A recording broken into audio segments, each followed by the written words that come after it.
Esperando que cada uno se encuentre muy bien en sus hogares, permítanme manifestar a nombre de la Escuela Profesional de Arqueología y el Centro de Estudiantes de Arqueología de la Universidad Nacional Santiago Antúnez de Mayolo, darles la bienvenida a la Arqueología de Ancash, que se está llevando a cabo en conmemoración al 15º aniversario de la Escuela Profesional de Arqueología. 15 años formando profesionales en las aulas del saber, acompañado de los docentes que nos enrumban hacia un desempeño favorable. Mencionar que este evento está siendo transmitido a través del Facebook. Para este día, Marianela me va a acompañar en la moderación, así que le voy a ceder la palabra. Marianela, adelante, por favor. Muy buenos días con cada uno de ustedes. Una vez más, bienvenidos a este segundo coloquio internacional de arqueología de Ancash.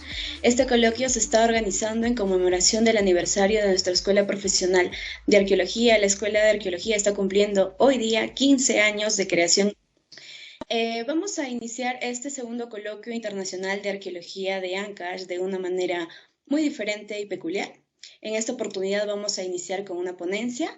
Vamos a iniciar con la ponencia del doctor Iván Gessi. El día de hoy contamos con la presencia del doctor Iván Gessi, Universidad Católica del Perú, con maestría y doctorado por la Universidad de Yale. Fue director del Museo Nacional de Arqueología, Antropología e Historia del Perú. Publicó en la revista Science El hallazgo en Chanquillo, el observatorio solar más antiguo del continente. Es actualmente investigador del Instituto Francés de Estudios Andinos y del Centro para la Investigación de Campo. Además, es becario de la Universidad de Maryland, donde cursa gestión de organizaciones. Actualmente labora como coordinador de proyectos estratégicos en la Pontificia Universidad Católica del Perú. Y para esta mañana, el doctor Iván Gessi nos trae la temática denominada el Observatorio Solar de Chanquillo, candidato al Patrimonio Mundial. Sin más que decir, le voy a ceder la palabra al doctor Iván Gessi para que pueda empezar con su ponencia. Adelante, por favor, doctor Iván Gessi. Sí, buenos días con todos. Muchísimas gracias por la invitación. En primer lugar, obviamente quiero agradecer al director de la escuela, a Hilder, y a ustedes chicos y a todos los que han colaborado con...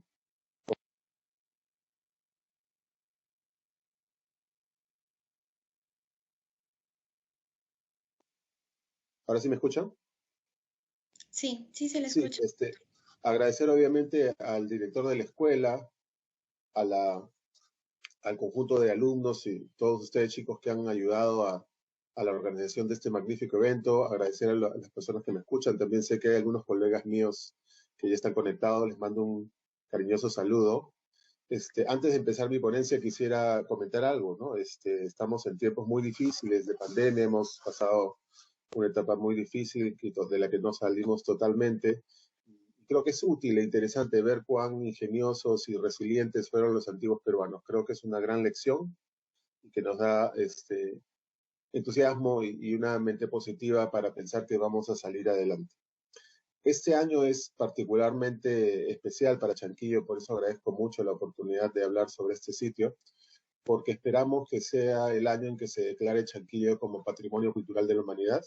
Eh, este, esta declaratoria en realidad debió ocurrir el año pasado, pero por la pandemia se suspendieron completamente las actividades y tenemos la confianza de que en la reunión que se dará este año se concretará finalmente esta propuesta, que creo que será extraordinario para el sector cultura, extraordinario para el Perú y sobre todo extraordinario para Ancash, que pasará a tener un patrimonio cultural de la humanidad más como realmente lo merece esta región tan rica en patrimonio natural, cultural e histórico.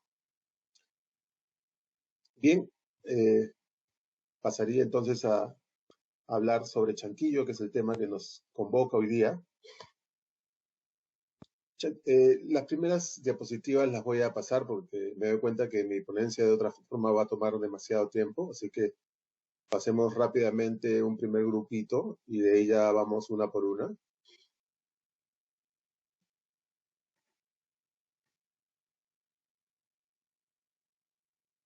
Muy bien, Chanquillo es un sitio arqueológico ubicado en la costa norte, como todos conocemos. Tiene casi 2.300 años de antigüedad y se ha hecho conocido porque contiene un observatorio astronómico muy temprano, construido con la finalidad de observar el movimiento cíclico del Sol, ¿no? Siglos antes de otros sitios en esta región del mundo, que también son reconocidos como observatorios solares. Prestemos mucha atención, por favor. Doctor, disculpe, ¿podría poner sus diapositivas en presentación? Está En en la modo, parte... está en No, modo no se, presentación. no se ve en modo presentación, doctor, A ver, disculpe. voy a intentar de nuevo. Sí, por favor. Y ahora, Sí, ahora sí, ya se observa. ya, Gracias. perfecto, gracias. Pero sí me ha escuchado, ¿no? Sí, sí se le escucha. Ya, perfecto, entonces no tengo que retroceder. Muy bien. Les decía que por favor presten atención a la palabra observatorio, ¿no? Y creo que es algo que es muy importante explicar en este momento. Es evidente que hay muchísimos sitios en muchas partes del mundo y también en el Perú y también en Ancash que tienen orientaciones astronómicas y generalmente en el campo de la arqueoastronomía esto se interpreta como que la construcción, la forma, la orientación, la ubicación reflejan una manera particular de ver el mundo, reflejan la cosmovisión del grupo de personas o la sociedad que construyeron estos monumentos. Eso no los convierte en observatorios. Recientemente se ha publicado, por ejemplo, alineamientos astronómicos en el Valle de Supe y se ha insinuado, aunque a través de la prensa, que constituyen observatorios, pero realmente lo que se ha mostrado es que algunos sitios contienen alineamientos que se podrían interpretar astronómicamente. Y esto es relativamente común en todo el mundo, no deja de ser excepcional, por supuesto, pero no significa que sea observatorios. Usemos el concepto de observatorio para referirnos a sitios en los cuales podemos demostrar científicamente que la función principal o exclusiva son las observaciones astronómicas. Y como demostraremos en esta ponencia, ese es el caso de Chanquillo, lo cual lo hace un observatorio y lo distingue de otros sitios en el Perú y en el resto del mundo. Pero ¿cómo se descubrió este sitio? ¿Cómo funcionó? ¿Por qué lo han construido? Los primeros informes, ¿no?, que tenemos de Chanquillo para la comunidad internacional provienen de los naturalistas, los exploradores famosos, ¿no?, del siglo XIX, ¿no?, como el naturalista italiano Antonio Raimondi o como Ephraim Squire, ¿no?, un diplomático estadounidense que había sido comisionado al Perú. Como podemos deducir de las ilustraciones que comparto con ustedes, el foco de interés de los eruditos más tempranos fue lo que nosotros llamamos el templo fortificado de Chanquillo, una fortaleza verdaderamente formidable que se muestra aquí también en una foto aérea de la década del 60, una figura más o menos reproducida comúnmente en algunas publicaciones y que ahora está por todo Internet, bien conocida, y también en un levantamiento elaborado por el proyecto Chanquillo, un levantamiento fotogramétrico elaborado no con drones, sino con cometas, ¿no? La ventaja de las cometas sobre los drones es que pueden elevar cámaras más pesadas, con mejores lentes, y los resultados son superiores. ¿Hasta qué punto este imponente edificio fue una fortaleza clásica para la defensa territorial o fue un escenario ceremonial para batallas rituales? Que estas son algunas de las hipótesis que han precedido mi investigación en el templo fortificado. Estas posibilidades han sido hasta el momento hasta el momento objeto de un interesante, a veces acalorado debate científico, y que considero yo que ha sido aclarado, si no resuelto, en mi tesis doctoral. Sin embargo, otros sectores de Chanquillo permanecieron en gran parte inexplorados desde su descubrimiento. Ojalá que este pequeño video se pueda reproducir correctamente.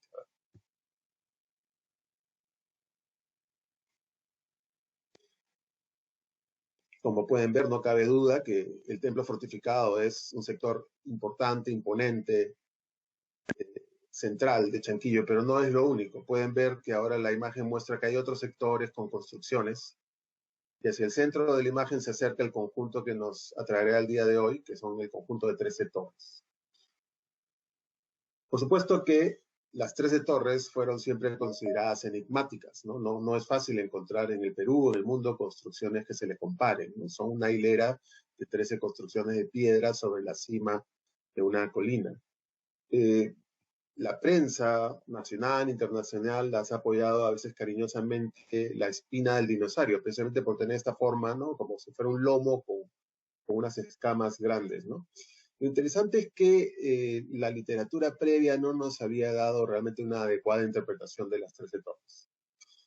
Por ejemplo, se pensaba que por su proximidad al templo fortificado y por su posición elevada podía tratarse de puestos de vigías, ¿no? Es decir, construcciones defensivas. Lo que más desconcertó, lo que provocó más discusión en la literatura previa fue su número, ¿no? 13 torres, ¿no? Algunos, como Middendorf,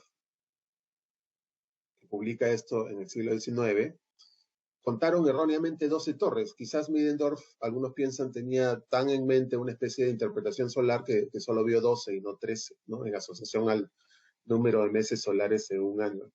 Nosotros tenemos una interpretación diferente. En Chanquillo, uno puede desde ciertos ángulos ver las 13 torres y desde otros ángulos ver solo 12, porque la torre número 13 está de alguna manera oculta detrás de la torre número 12. Entonces pensamos que Middendorf puede haber cometido el error por haberse aproximado a Chanquillo por el valle, ¿no? De repente pernoctó en la hacienda, se acercó por el valle, hizo un registro relativamente rápido. De todas maneras, es inconfundible que él registró 12 cuando son 3, eso sí, ¿no?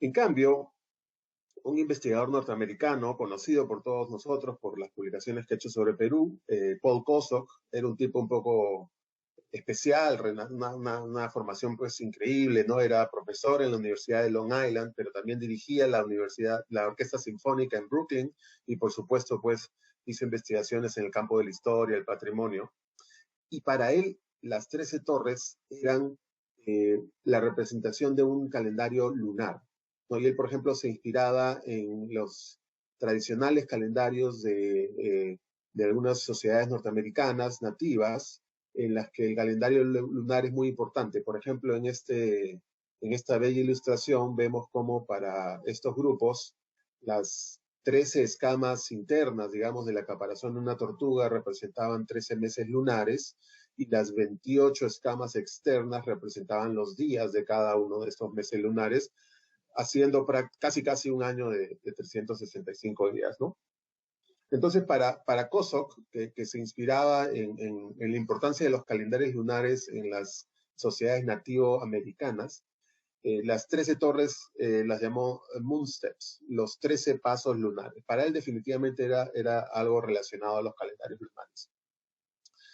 Haya sido solar o lunar, o formar parte de un calendario o no, de todas maneras no se puede negar que estas ideas eran sumamente provocadoras. Sin embargo, sorprendentemente, Chanquillo recibió poca atención. Obviamente la doctora Fung y el arquitecto Pimentel sí hicieron un proyecto muy importante en Chanquillo en la década de los 60, que fue interrumpido por el terremoto del 1970.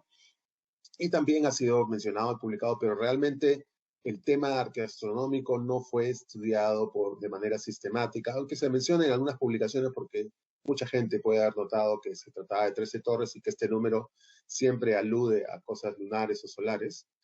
De todas maneras, no hubo realmente un proyecto de investigación al respecto, lo cual sorprende, porque cuando yo por primera vez empecé a estudiar Chanquillo y tomé conocimiento de la literatura y de todos estos temas, claramente me sorprendió muchísimo el potencial que tenía el aspecto arqueastronómico en Chanquillo. Para que podamos comprender el significado de las 13 torres, tenemos que conocer un poquito más primero sobre el contexto arqueológico, el sitio arqueológico en sí, ¿no? Como pueden ver en este plano que hemos elaborado del núcleo ceremonial, lo llamo núcleo ceremonial porque Chanquillo en realidad del área intangible tiene como 8.000 hectáreas y el área que hemos propuesto como de reserva para patrimonio mundial tiene 50.000 hectáreas. Entonces, obviamente, muchísimo más que se podría presentar en los planos, pero evidentemente las construcciones principales son las que están representadas aquí. Son construcciones de piedra unida con argamasa de barro, que están repartidas por varios kilómetros de puro desierto, pero un desierto adyacente a un valle cultivado, ¿no?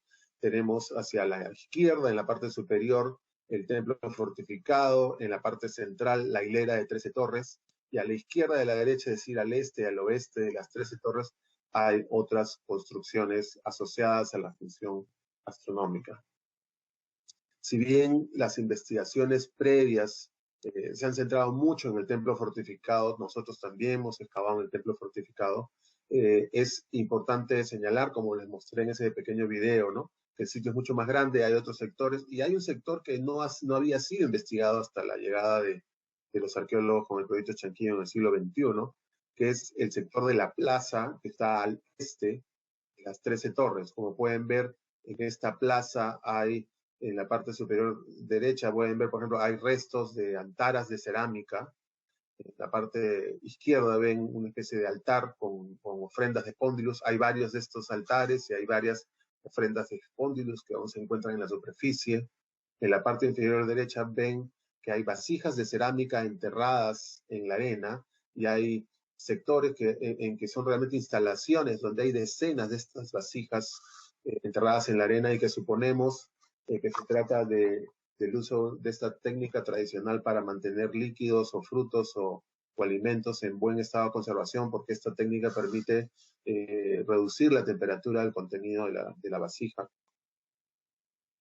En definitiva, el área al este de las 13 torres, la gran plaza, fue un área de grandes banquetes públicos, ¿no? Se realizaban probablemente fiestas rituales, evidentemente calendarizadas a partir de las observaciones astronómicas y que formaban el calendario cívico y ceremonial de esta sociedad tan importante.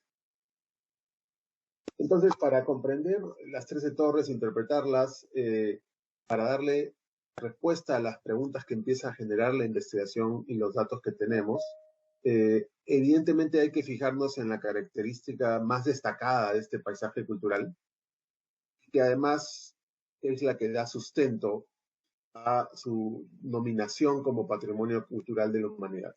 Es decir, las 13 torres y otros espectaculares alineamientos astronómicos que conocemos en Chanquillo. Algunos publicados, algunos se presentan por primera vez en esta ponencia. Para comprender el tema de la astronomía que voy a pasar a describir, es necesario que revisemos y conozcamos brevemente el concepto de astronomía de horizonte. En todo el mundo, diferentes pueblos usaron una forma práctica de astronomía nativa, que se llama astronomía de horizonte. Esta ilustración nos explica claramente de qué se trata, ¿no? Sea en el trópico, sea en las zonas más septentrionales del mundo, cuando uno observa el horizonte desde un punto fijo, lo que notará es que el Sol tiene posiciones diferentes a lo largo del año. Los equinoccios, los solsticios, etc. La Luna también cumple este ciclo. Y lo interesante es que el ciclo solar y el ciclo lunar son repetitivos en relación al horizonte, es decir, estos movimientos aparentes del Sol. Digo aparentes porque obviamente no se mueve el Sol, es la Tierra que gira, ¿no? Pero estos movimientos aparentes del Sol en relación al horizonte son cíclicos. Si uno observa desde un punto fijo, se van a repetir siempre en la misma fecha todos los años durante cientos y miles de años. Por lo tanto, las sociedades nativas americanas y en otras partes del mundo conocieron esto y lo podían utilizar para determinar fechas. El concepto que era simple se convierte entonces en una herramienta muy poderosa, porque como el sol vuelve al mismo punto, en la misma fecha todos los años, permite construir un calendario. Por ejemplo, ¿no?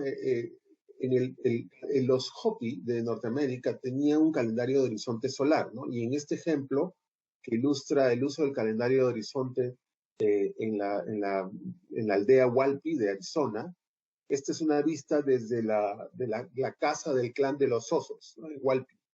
Y desde la casa del clan de los osos se veía este perfil montañoso con sus picos y valles.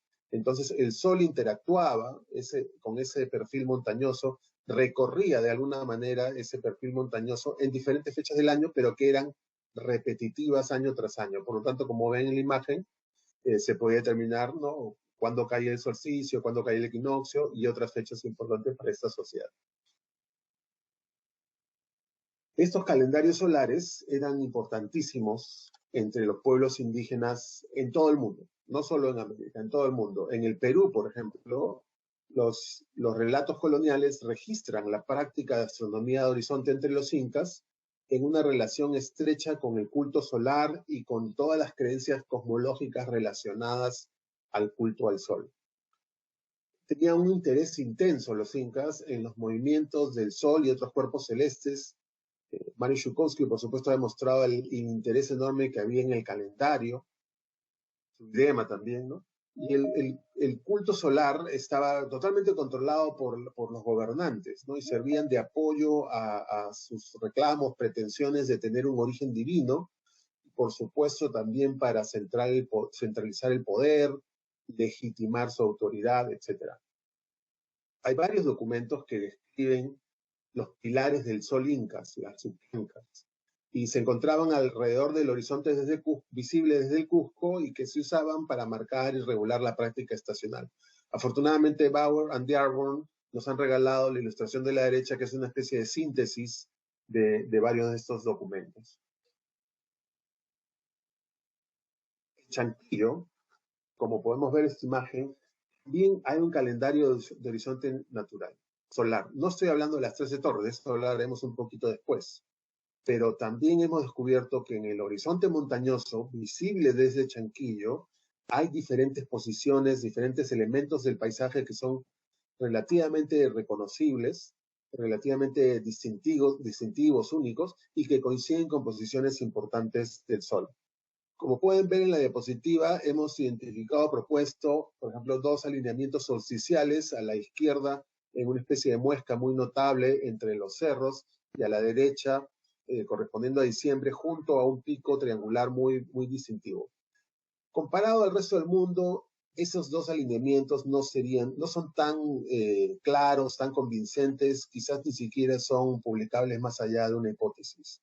Sin embargo, dado que trabajamos con arqueastrónomos de los más reconocidos, que tienen, digamos, una visión global, sí coinciden todos ellos y nos han dicho que el alineamiento central que coincide con el equinoccio sí realmente es algo sumamente convincente y que en realidad los deja bastante sorprendidos. Como pueden ver, este perfil montañoso está compuesto por dos cadenas montañosas que se cruzan. En ese punto de cruce, que es la muesca más visible, más notable, el punto más bajo de todo ese horizonte, y además el punto central del horizonte que estamos viendo, en ese punto exacto sale el sol en la fecha del equinoccio. Eso realmente es bastante sorprendente. Los colegas con los que trabajamos dicen esto realmente es muy impresionante, y sobre todo teniendo en cuenta que en el mundo académico, en el mundo de la astronomía cultural, todavía continúa el debate sobre la definición y el significado cultural del equinoccio en las Américas. No se tiene claridad realmente aún si en las Américas se conocía y se manejaba este concepto o si erróneamente ha sido importado por los arqueastrónomos desde Occidente. Por lo tanto, no pretendo resolver ningún debate, sobre todo si es para toda América, pero evidentemente ha sido muy importante y hasta emocionante descubrir en Chanquillo que hay un elemento natural, una característica natural muy prominente, muy visible, muy identificable a la vista, que marca los equinoccios con una notable precisión. Nos obliga a una especie de pausa, ¿no? Para considerar a Chanquillo no solo como el centro astronómico más antiguo que se conoce en América, sino también uno que ya estaba relativamente avanzado para su época en el campo de la astronomía. ¿Por qué digo esto? Porque los equinoccios son marcadores muy importantes desde el punto de vista ritual, coinciden con fechas importantes para las sociedades, fin de año para nosotros, por ejemplo, ¿no? O para otras sociedades, época de cosecha. Pero desde el punto de vista astronómico no son tan precisos. El movimiento aparente del Sol en relación al horizonte durante el solsticio es relativamente lento. Durante varios días puede aparecer en la misma posición. Lo contrario ocurre con el equinoccio. El movimiento aparente del Sol en relación al horizonte durante el equinoccio es muy rápido. De un día para otro ya se movió. Es decir, que el equinoccio nos permite marcar la fecha con mucha precisión y evidentemente para un sitio como Chanquillo eso era muy importante. Como dije, Chanquillo es un observatorio. Chanquillo no es uno de esos lugares que están orientados hacia una determinada posición del Sol por una razón ritual ideológica. En estos casos, quizás que la fecha sea exacta no es tan importante.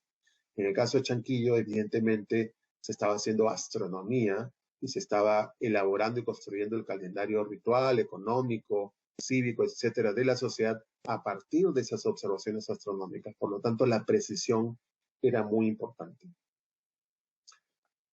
Otra característica astronómica clave de Chanquillo es que todo el sitio está orientado hacia el amanecer del solsticio de diciembre, ¿no? Este es ya un plano en blanco y negro de la imagen que vieron antes, pero le he agregado una línea punteada para dar a entender cuán estricta es la orientación astronómica de Chanquillo. Prácticamente todos los edificios de Chanquillo guardan esta orientación con pequeños grados de diferencia, ¿no? Esta orientación es tan generalizada que la podemos encontrar en elementos que uno ni siquiera esperaría mantendrían la orientación. Por ejemplo, ¿no? Hemos excavado algunas de esas instalaciones de almacenamiento o servicio de alimentos que tienen estas vasijas de cerámica enterradas, ¿no? Y lo que hemos encontrado es que están organizadas en hileras relativamente separadas por espacios, ¿no? Evidentemente, una técnica que favorece la conservación, que favorece que no se vaya a contaminar con insectos, todo el conjunto, etc. Las líneas rojas que nos marcan, evidentemente, es la misma exacta orientación solsticial de todos los edificios, ¿no? Cada aspecto de la vida de las personas que construyeron Chanquillo probablemente estaba profundamente estructurado por esta cosmovisión, ¿no? Y esta omnipresencia de la orientación solsticial refleja la importancia en la cosmovisión de la sociedad que construyó Chanquillo, en la cosmovisión de la sociedad que construyó esta instalación y que insertó estas vasijas en la arena, pero respetando una orientación solar. Refleja pues la importancia para ellos del sol, de su ciclo anual y de la fecha que marca, ¿no? Finales de diciembre. Esto también se puede notar en el diseño del sitio, ¿no? Grandes espacios, déjenme retroceder, grandes espacios abiertos para acomodar a los peregrinos al este, ¿no? Más o menos toda esta plaza a la derecha de la letra D, versus espacios cerrados y muy, muy aislados al oeste de las 13 torres. Todo lo que se encuentra al oeste de las 13 torres, el templo fortificado y el conjunto de edificios alrededor de la letra C, están rodeados de muros perimétricos, tienen accesos restringidos, en el caso del templo fortificado están rodeados de grandes murallas, etc. Esto sugiere una sociedad jerárquica, al menos en cuanto a las prácticas rituales. Por lo tanto, Chanquillo, yo propongo, es un ejemplo de un paisaje construido que se inspira en el cosmos. El posicionamiento de sus construcciones refleja una cosmovisión solar y un orden social estratificado que prevalecía en esta sociedad. Los paisajes cósmicos, como Chanquillo, se conocen en las ciudades chinas desde el siglo III a.C. por ejemplo, la capital Qing de Shenyang, y en la disposición de lugares como el Templo del Cielo en Beijing, que ya es mucho más tardío, del siglo XV, ¿no? También en las pirámides de Giza, por ejemplo.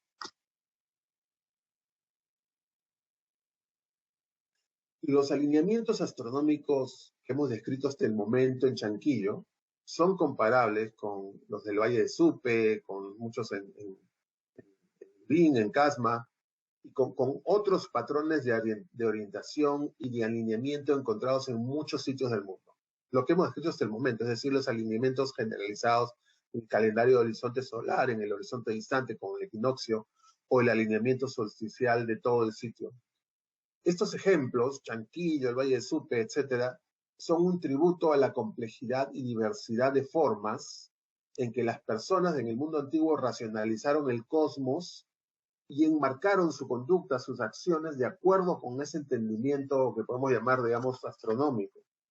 Esto ha ocurrido a lo largo de la historia de la humanidad, incluso hasta el presente, en culturas indígenas modernas. Esto es bastante común.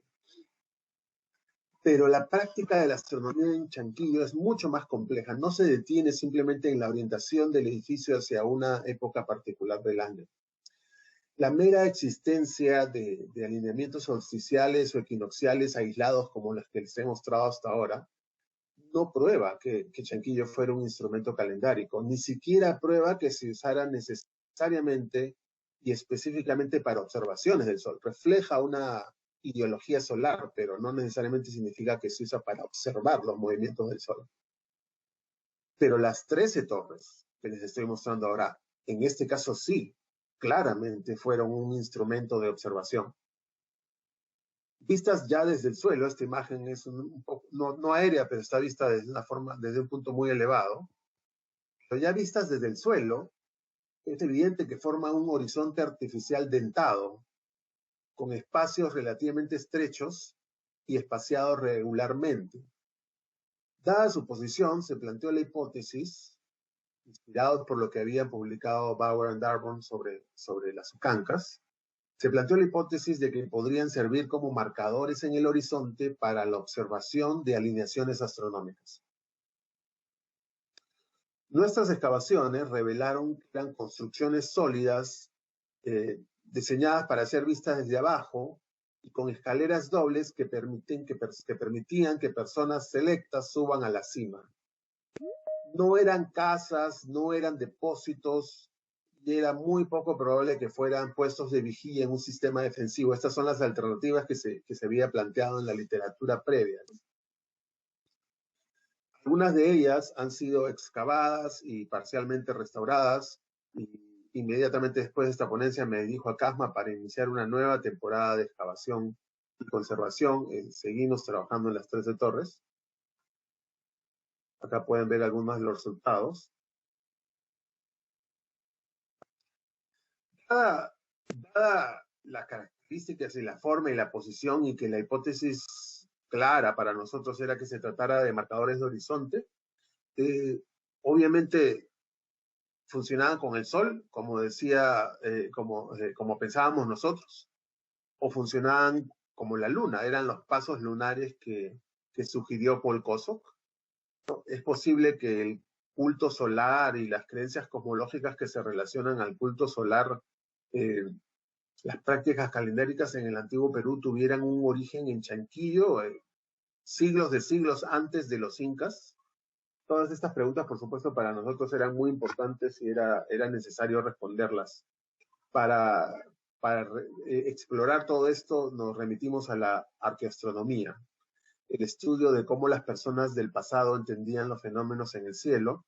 Tuvimos varios colaboradores, pero sin duda alguna la principal colaboración ha sido con Clive Ruggles, un profesor de la Universidad de Leicester, en Inglaterra. Junto con él diseñamos mucho de lo que se ha hecho en Chanquillo en cuanto a arqueoastronomía. En primer lugar, mapeamos las torres con la tecnología más avanzada, ¿no? Asimismo, hemos tenido un levantamiento LIDAR, con el cual se mapeó prácticamente todo el valle bajo de Casma. Prácticamente toda la arqueología que conocemos de Casma ha sido mapeada a alta resolución en un vuelo LIDAR relativamente reciente, y curiosamente inmediatamente después del Niño Costero 2017, es decir, que también tenemos datos muy interesantes sobre los efectos que produce esta anomalía climatológica en la costa peruana, ¿no? Gracias a la colaboración de Nicola Massini, del Centro Nacional de Investigaciones en Italia, pudimos analizar los datos y utilizando algoritmos especiales que se han diseñado en su centro, se pudieron revelar elementos de chanquillo que ni siquiera se pueden definir en el terreno.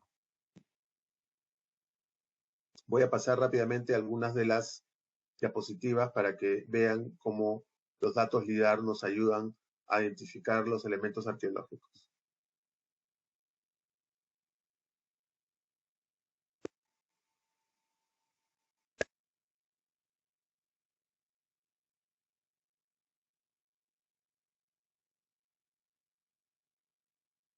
Incluso en esta diapositiva pueden ver algunos elementos señalados en rojo que eran completamente desconocidos a los arqueólogos.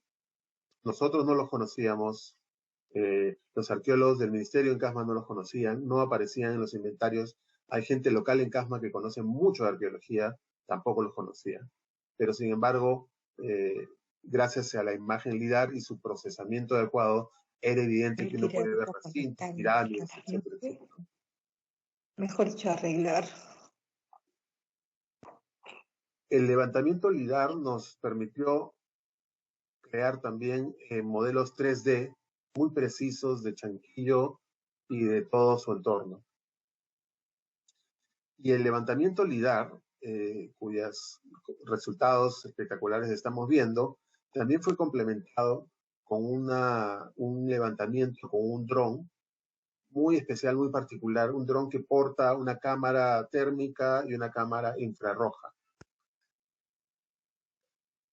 Realmente le veo bastante potencial a esta técnica.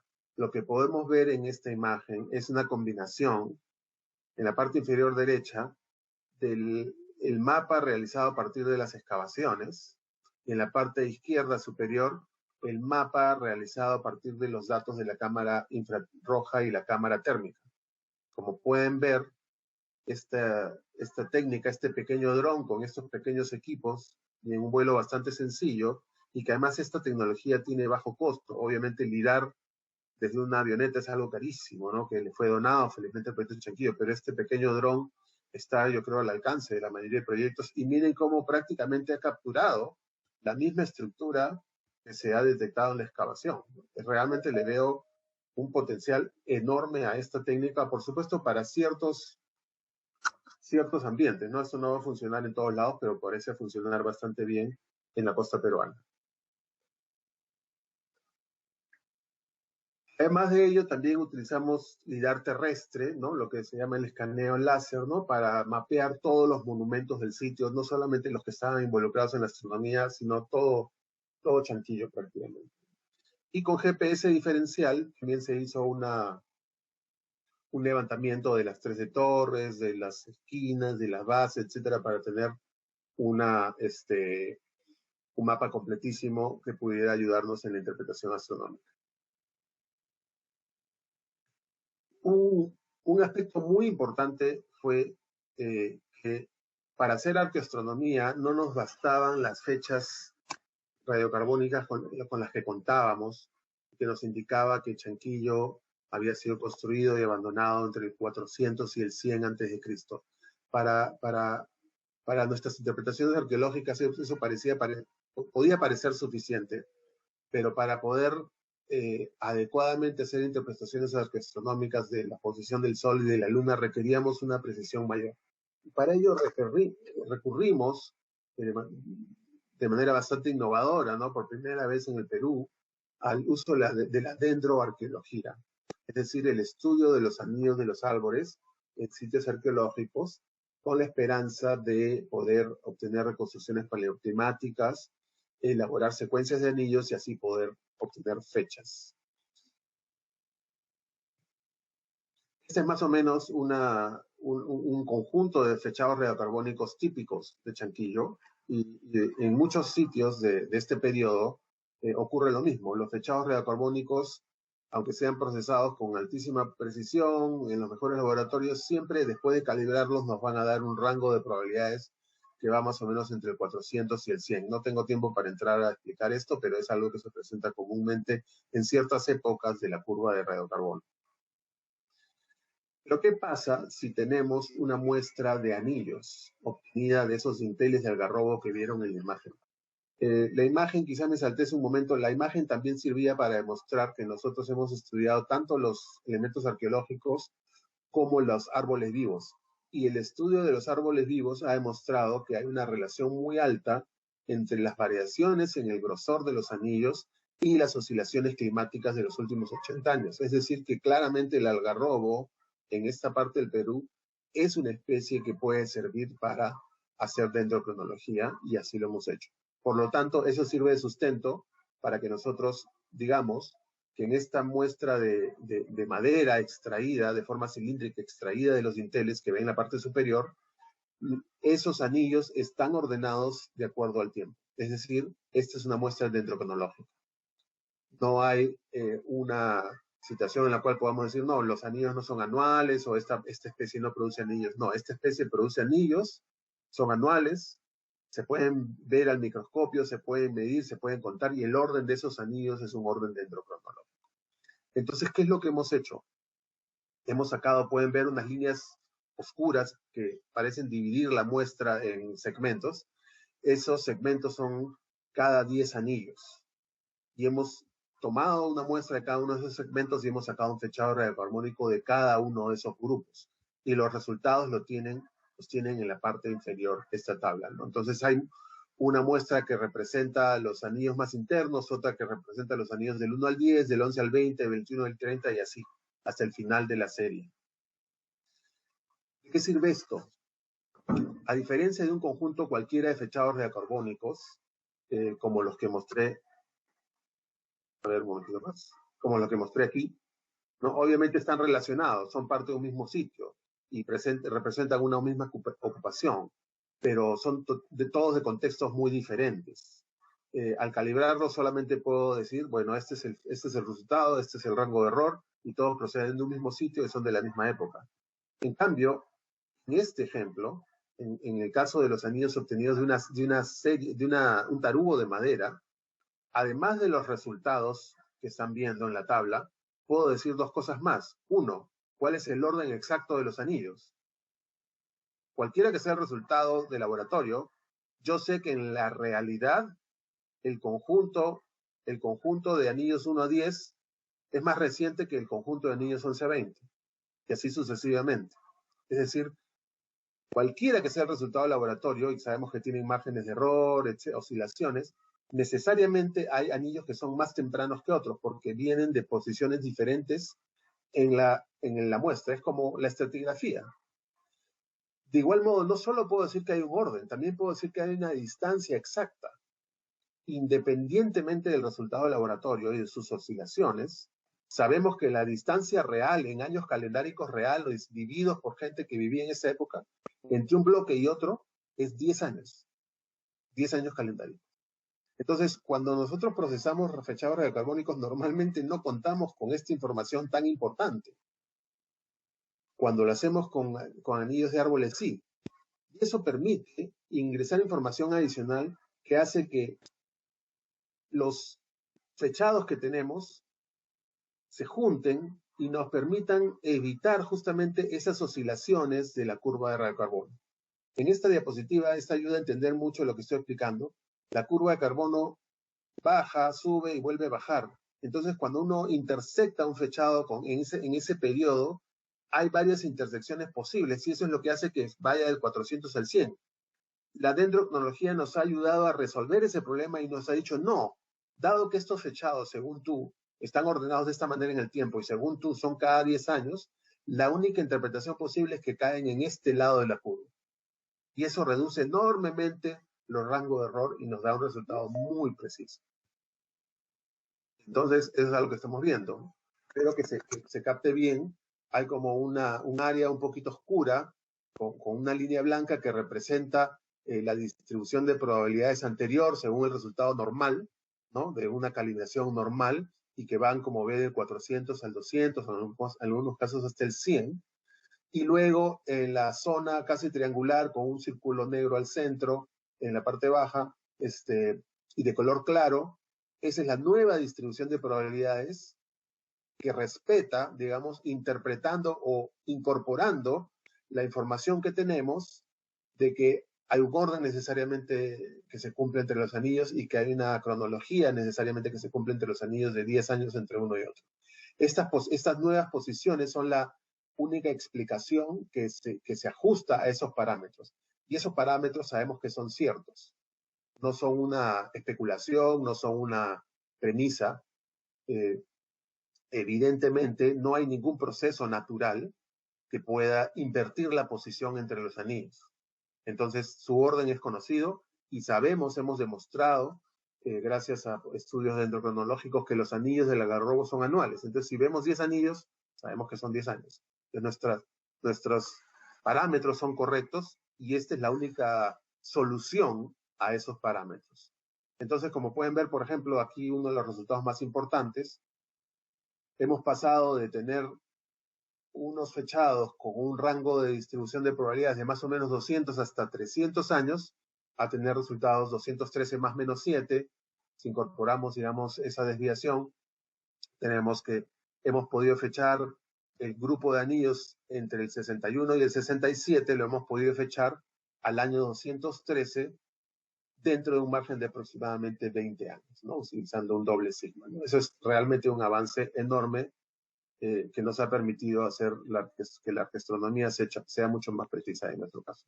Aquí otra ilustración de lo mismo. Hemos podido fechar eventos muy importantes como el inicio de la construcción, el fin de la construcción, el abandono del sitio, etcétera, con altísima precisión. En algunos casos dentro de 2 décadas, en algunos casos hasta 3 décadas, pero claramente un gran avance respecto a lo que observamos en otras partes del Perú en cuanto a la precisión de fechados radiocarbónicos.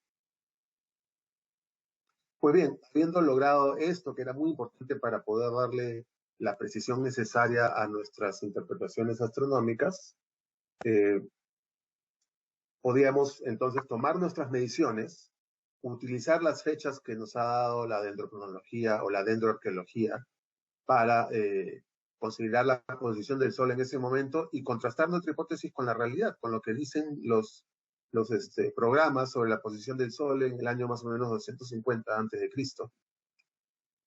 Y esta investigación entonces nos mostró algo extraordinario realmente, visto desde los puntos de observación, ¿no? Al este y al oeste, la extensión de las 13 torres, ¿no? La espina de este dinosaurio, a lo largo de este cerro, a lo largo de este horizonte artificial, corresponde muy de cerca al rango de posiciones de salida y puesta del Sol a lo largo del año. Recuerdo en la diapositiva que les mostré cuando explicaba sobre la astronomía de horizonte, cómo el Sol ocupa diferentes posiciones a lo largo del año. Lo mismo se repite aquí en Chanquillo.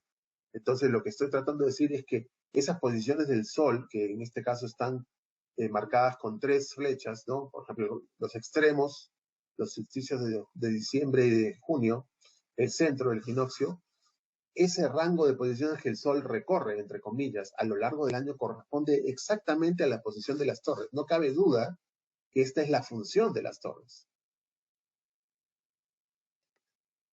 Nuevamente, la importancia del equinoccio, la salida del Sol equinoccial, que sabemos que es un punto medio del ciclo solar, a menudo reconocido por las civilizaciones antiguas, pero que no sabemos hasta qué punto esto era cierto en América. Sin embargo, ocurre también aquí exactamente al centro de la línea de torres, en la brecha entre las torres 6 y 7, ¿no? Las observaciones se pueden observar, estos alineamientos se pueden observar directamente y son similares, tanto si las torres se ven desde el punto de vista hacia el oeste, es decir, desde el punto de observación que nos permite ver la salida del Sol, como el punto de observación que nos permite ver la puesta del Sol, ¿no? Que está del lado este del sitio. Estas observaciones son factibles porque Chanquillo forma parte del desierto de Atacama, el desierto más seco del mundo, ¿no? Y se ubica en una especie de cuenco gigante con una gran visibilidad en todas las direcciones y especialmente a la hora crepuscular, es decir, a la hora de la salida y puesta del sol. Esta es una característica importante del Valle de Casma. El lema turístico de la ciudad de Casma es la ciudad del eterno sol. Y esto, para aquellos que trabajan en la zona, sabemos todos que es muy cierto y es la razón de su gran agricultura y todos los desarrollos de civilización que tenemos en el pasado de Casma. Es decir que, así como el día de hoy los astrónomos buscan condiciones excepcionales para sus telescopios y quieren construirlos en el norte de Chile o en Hawái, o mandarlos al espacio, ¿no? Para evitar la reflexión que crea la atmósfera.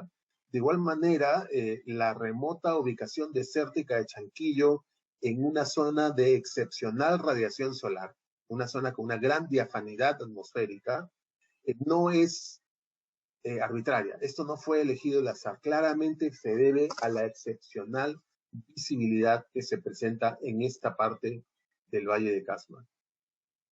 Entonces, a diferencia de las alineaciones sobre un solo objetivo astronómico que se encuentran en otros sitios antiguos, por ejemplo Stonehenge, las 13 torres abarcan todo el arco solar anual de salida y puesta del Sol y marcan directamente los 4 puntos de salida y puesta solsticial y ofrecen los medios para identificar cada día del año, observando el amanecer o el atardecer contra el contorno de las 13 torres.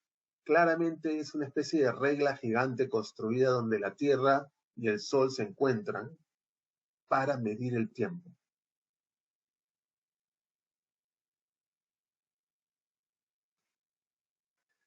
Esta nueva interpretación de las 13 torres representa un descubrimiento notable en el estudio de las civilizaciones antiguas en general y en la arqueoastronomía en particular. Para que comprendamos su importancia y sobre todo para entender por qué ha sido postulado como patrimonio mundial. Para entender por qué decimos que Chanquillo, por qué sostenemos que tiene un valor universal extraordinario, es necesario revisar otros casos. Y también quiero aprovechar al comparar con otros casos para incidir en algunas interpretaciones erróneas que son bastante comunes en el campo de estudio que nos ocupa hoy, la astronomía antigua. En primer lugar, algunos eruditos confunden el estudio científico de la astronomía antigua con una búsqueda un poco arbitraria, un poco robótica de alineamientos astronómicos. Debemos recordar que todo tiene una orientación y que el cielo visible contiene innumerables objetivos astronómicos potenciales.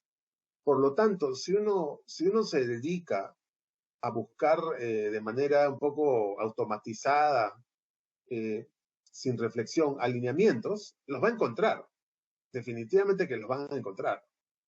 Pero si no hay evidencia que respalde la importancia cultural y el significado cultural de estos alineamientos, uno podría perfectamente descubrir algo que nunca estudió, que nunca existió en la sociedad bajo estudio. Este fue el caso de las famosas líneas de Nazca, ¿no? Durante mucho tiempo se consideraron un calendario gigante en el desierto. Se pensaba que las figuras famosas representaban constelaciones y que las líneas apuntaban a elementos particulares en el cielo y por lo tanto a ciertas fechas. Todo el sistema fue descrito como el dispositivo de control del tiempo a través del paisaje más grande en la historia de la humanidad, ¿no? Sin embargo, la investigación arqueoastronómica realizada en los años 80 demostró que hay literalmente miles de líneas y trapezoides que apuntan virtualmente en todas las direcciones y casi nunca se ha podido mostrar que su orientación sea la explicación. Hay poquísimas líneas que podrían tener una orientación astronómica, pero son miles o decenas de miles las líneas que existen en todas direcciones y prácticamente no se ha podido estadísticamente demostrar que haya una importancia del aspecto astronómico en su orientación, ¿no? La situación cambia cuando uno tiene la misma orientación repetida en muchos lugares de una tradición local. Por ejemplo, la orientación del solsticio de verano en Stonehenge y otros círculos de piedra en Gran Bretaña e Irlanda. Pero se ha requerido décadas de investigación para llegar a un consenso en el que Stonehenge es mejor interpretado o mejor definido como un templo funerario, y que incluye un alineamiento astronómico ritual relacionado al solsticio de junio, como se puede ver en este dibujo. Esta interpretación moderna está lejísimos de la idea de los 60s, ¿no? de un observatorio antiguo con una capacidad predictiva, como una calculadora de eclipses, ¿no? Así se popularizó en los 60s, ¿no? Pero esto estaba basado en interpretaciones arqueológicas y estadísticas totalmente defectuosas, basadas en supuestas alineaciones que llevaron a afirmaciones falsas y presentaban al sitio prácticamente como una maravilla astronómica que no era tal, ¿no? Stonehenge, sitio importantísimo, impresionante, en realidad es similar a otras catedrales, a catedrales europeas, por ejemplo, ¿no? Que incluyen una línea meridiana para la apropiada determinación de la fecha de ciertos eventos religiosos.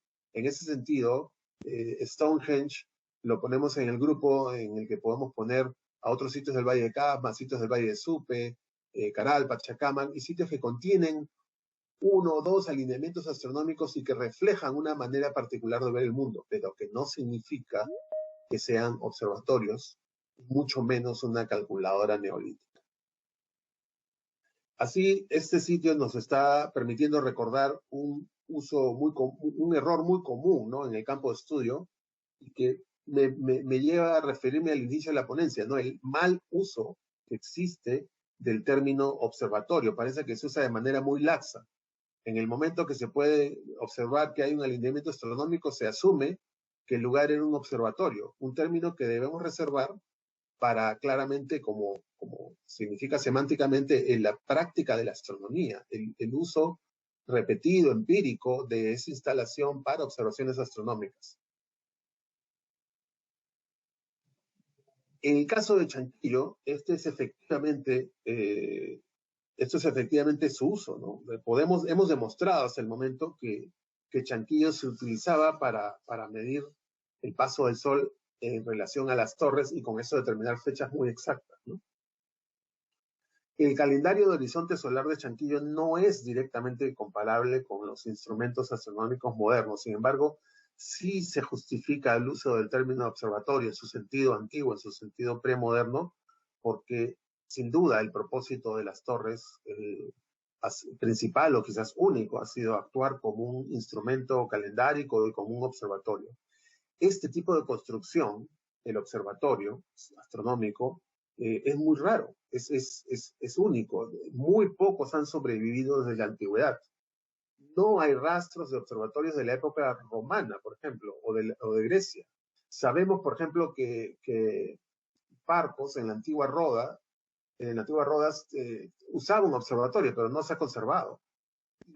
Aunque me parezca sorprendente, lo que les estoy mostrando son los primeros restos arqueológicos de un observatorio indudable con finalidad científica en Irán, pero es del siglo XIII después de Cristo. Ese es el observatorio de Marajá. Y lo que observamos aquí, obviamente, no es una foto, es una reconstrucción, ¿no? En base a los restos que se conservan. En general, en el viejo mundo no se conservan observatorios científicos muy antiguos. Lo cual no significa que no hayan existido. Sabemos, por ejemplo, que en la antigua Rodas estaba el observatorio de Hiparco. No me pregunten después de la ponencia por qué no existen esos observatorios, no tengo una respuesta. Lo cierto es que no se han conservado, y al no conservarse, los antiguos observatorios americanos en esta parte del mundo obviamente cobran una importancia singular. Algunos sitios maya antiguos, como las estructuras del grupo E en Huachactún y el edificio llamado Caracol en Chichén Itzá, se reconocen científicamente como observatorios debido a que presentan alineamientos con los solsticios, con los equinoccios y otras fechas importantes del calendario mesoamericano. Chanquillo también es uno de los sitios que está científicamente aceptado como observatorio solar, ¿no? Por varias razones, ¿no? Creo que ya lo hemos demostrado, ¿no? La posición de las torres, su ubicación, su orientación, muestra inequívocamente su función astronómica. Además de eso, los documentos describen que pilares similares a los de Chanquillo, es decir, como pueden ver aquí en la ilustración de Huamampoma, ¿no? Una especie de torre construida en los cerros que se alinea con el Sol, y sabemos por los documentos que esta era la función, por lo tanto, por una analogía con las torres de Chanquillo, que son similares en forma, en disposición, en función, podemos aplicar lo que sabemos sobre los incas y decir, sí, también esta fue la función de Chanquillo, más allá de lo que podemos demostrar de manera independiente en base a las mediciones astronómicas, ¿no? Además, a diferencia de otros casos, nosotros no estamos eligiendo algunos objetivos astronómicos entre todas las innumerables posibilidades que hay en el cielo. Esto como el caso de Nazca, ¿no? Nosotros estamos dejando que las 13 torres nos muestren que contienen marcaciones, indicaciones directas de los puntos de salida y puesta solsticial, ¿no? Y estos sabemos que son objetivos astronómicos reconocidos por las culturas en todo el mundo, ¿no? Entonces, de alguna manera, también eso ayuda a comprender que no puede ser casualidad. Aún si en el caso del mundo andino no tenemos documentos, no tenemos escritos que nos ayuden con la interpretación de las funciones, esta coincidencia de las 13 torres con los solsticios y equinoccios en sus posiciones importantes, los extremos, el centro, evidentemente no puede ser una casualidad a la luz de todo lo que vemos, ¿no? Pero además de ello, además de los solsticios y equinoccios, el conjunto de torres se extiende a lo largo de todo el horizonte visible, sobre todo ese rango de posiciones de salida y puesta del sol a lo largo del año. Entonces, mientras que hay otros sitios en el mundo que incorrectamente son llamados observatorios y que contienen uno o dos alineamientos, Chanquillo facilita la observación del movimiento del Sol todos los días del año. Además de ello, en quinto lugar, las alineaciones solares en Chanquillo nos permiten subdividir la mayor parte del año en bloques de tiempo regulares, es decir, servía para regular el calendario. Es indudable, nadie lo ha puesto en duda, que la función principal de Chanquillo es astronómica. Y es así que es uno de los pocos observatorios verdaderos que han sobrevivido desde la antigüedad y el más antiguo que se conoce hasta la fecha.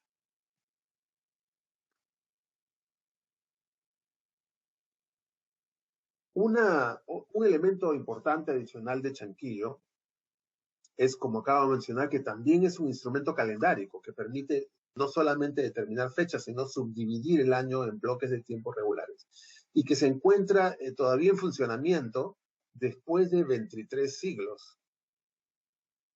A lo largo de la historia de la humanidad, los calendarios han sido representados o descritos en diferentes maneras, ¿no? En textos escritos, en las inscripciones en monumentos, en estelas, por ejemplo, en el mundo mesoamericano, en el arte, en una variedad de artefactos, como estamos viendo en este calendario lunar sobre hueso de Francia, ¿no?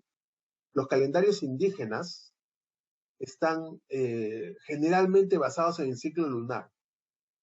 Y hay una variedad de instrumentos, de artificios que se usan para mantenerlo, digamos, sincronizado con el año estacional. Por ejemplo, observaciones de las estrellas, ¿no? De la salida de las estrellas. Este tipo de observaciones no requieren la construcción de un monumento, no requieren la construcción de un observatorio, no requieren ni siquiera que las observaciones se hagan desde un punto fijo, usando puntos de referencia como las 13 torres o las Ucancas. Por lo tanto, estos calendarios lunares o lunisolares no necesariamente generan un monumento o una construcción o marcadores como en el caso de Chanquillo. En el sentido totalmente opuesto, los calendarios de horizonte solar sí requieren que desde un punto fijo y usando marcadores se lleve un control del progreso a lo largo del año de las posiciones de salida del sol y puesta del sol, y requiere que eso se monitoree de una manera precisa.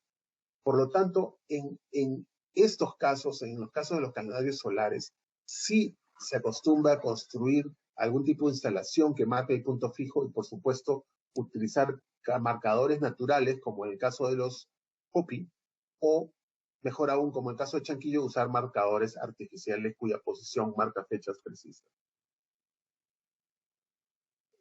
Los instrumentos, las instalaciones que marcan una sola salida o puesta del sol en una particular fecha, por ejemplo, las estructuras que están orientadas sobre el horizonte en Caral, en Casma, usualmente sus investigadores dicen y afirman que tienen un significado calendárico.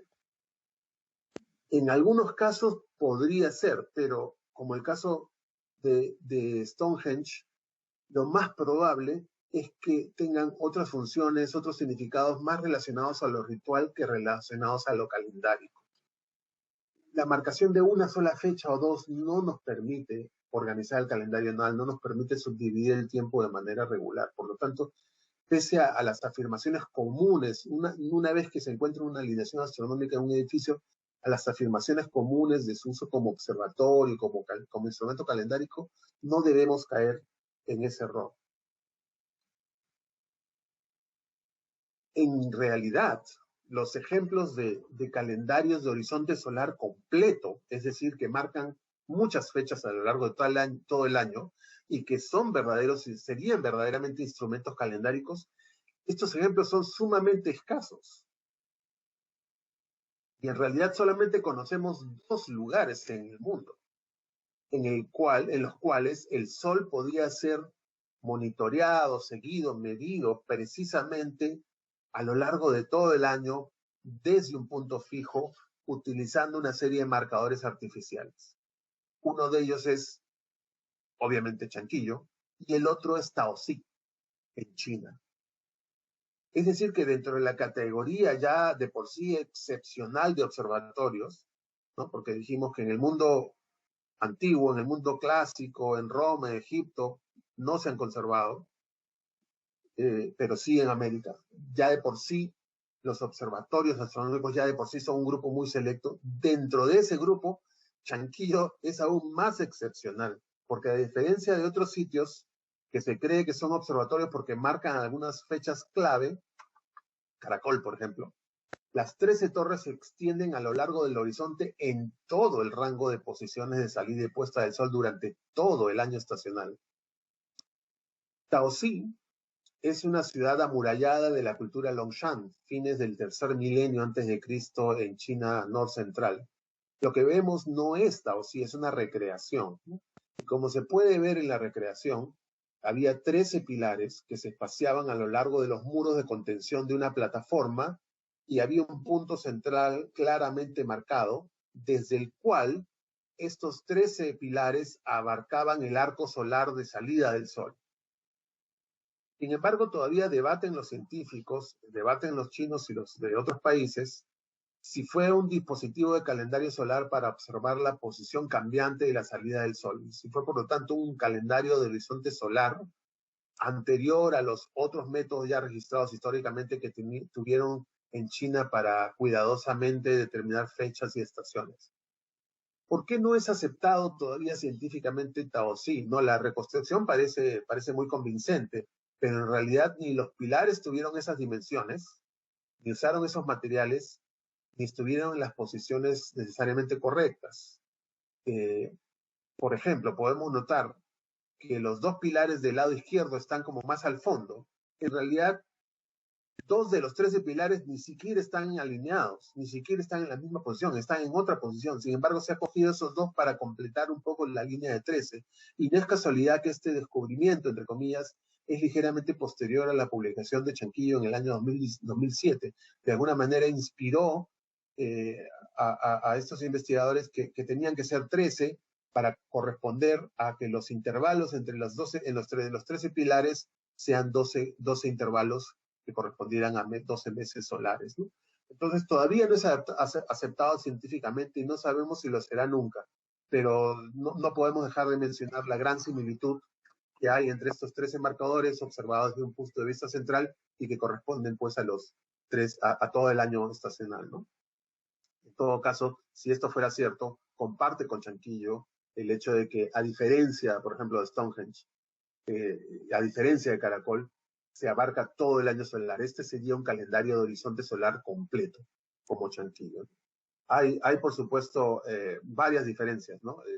mientras que aquí la reconstrucción es un poquito exagerada. En realidad las excavaciones indican que esos pilares eran una estructura de tierra, no de piedra, más o menos de 1 metro de altura, cada uno de los pilares, ¿no? En Chanquillo las torres, pues, como hemos visto, son construcciones verdaderamente monumentales, algunas llegan a los 6 metros de altura, y además se encuentran a unos 250 metros de distancia de los observadores. Aquí la distancia entre el punto fijo y los pilares de Taosí es apenas 20-25 metros, ¿no? También es importante una diferencia desde el punto de vista de conservación del patrimonio, ¿no? No se conserva nada sobre el terreno de lo que se ha reconstruido en Taosí. En realidad todo es producto de una excavación arqueológica y una interpretación arqueológica que todavía se discute. Y por lo tanto se dice que toda esta interpretación tiene serios problemas de credibilidad. Y por el contrario, las 13 torres son estructuras en pie impresionantes, que están bien conservadas y que todavía funcionan, ¿no? 23 siglos después. Y a diferencia del problema de credibilidad de Taosí, en el caso de Chanquillo, creo que su interpretación astronómica se considera inequívoca, ¿no? Ha sido siempre publicado en revistas que son revisadas por pares, y obviamente ha habido críticas, ha habido otras pedidos de mejorar la interpretación y otras opciones, pero nunca se ha cuestionado el hecho básico de que la posición de las torres, desde el punto de observación claramente demostrado, coinciden con las posiciones del Sol a lo largo del año. Entonces, ese hecho es la columna vertebral de la interpretación, nadie lo disputa científicamente, ¿no? Tampoco estoy retando a que salgan a disputarlo, por si acaso. Entonces, en comparación con otros observatorios solares conocidos, Chanquillo es mucho más completo, ¿no? Funciona durante todo el año, en lugar de marcar simplemente algunas fechas. En conclusión, y sé que ya los he retenido mucho tiempo, es un dispositivo de control del tiempo a través del paisaje, empírico, muy sofisticado, construido hace más de 2 milenios para observar el movimiento del Sol y organizar el calendario.